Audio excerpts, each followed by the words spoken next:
पंतप्रधान नरेंद्र मोदी यांनी देशाला लखपती दीदी ही योजना दिली आहे। सोलापूर महानगरपालिकेवर भारतीय जनता पार्टीची सत्ता आल्यानंतर सोलापूर शहरातील लाडक्या बहिणींना लखपती दीदी देखील बनवण्यात येणार आहे, असे मुख्यमंत्री देवेंद्र फडणवीस यांनी शनिवारी झालेल्या विजय संकल्प सभेत सांगितले। मुख्यमंत्री देवेंद्र फडणवीस म्हणाले, जोपर्यंत देवाभाऊ मुख्यमंत्री आहे तोपर्यंत लाडकी बहीण योजना बंद होणार नाही। लाडक्या बहिणींनी काळजी करू नये।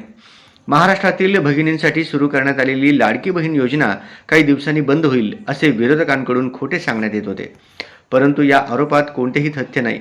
या उलट महाराष्ट्रातील लाडक्या बहिणींना आता लखपती दीदी करण्याचे काम वेगाने सुरू आहे। पंतप्रधान मोदी यांनी सुरू केलेल्या लखपती दीदी या योजनेच्या महाराष्ट्रात 50 लाख लाभार्थी महिला आहेत। पुढील 4 महिन्यात लखपती दीदी या योजनेचा 1 कोटी महिलांना लाभ मिळेल। लाडक्या बहिणी अर्थव्यवस्थेला चालना देणार आहेत। आम्ही आश्वासने देणारे नाहीत तर आश्वासने पूर्ण करणारे आहोत, असेही मुख्यमंत्री देवेंद्र फडणवीस याप्रसंगी म्हणाले।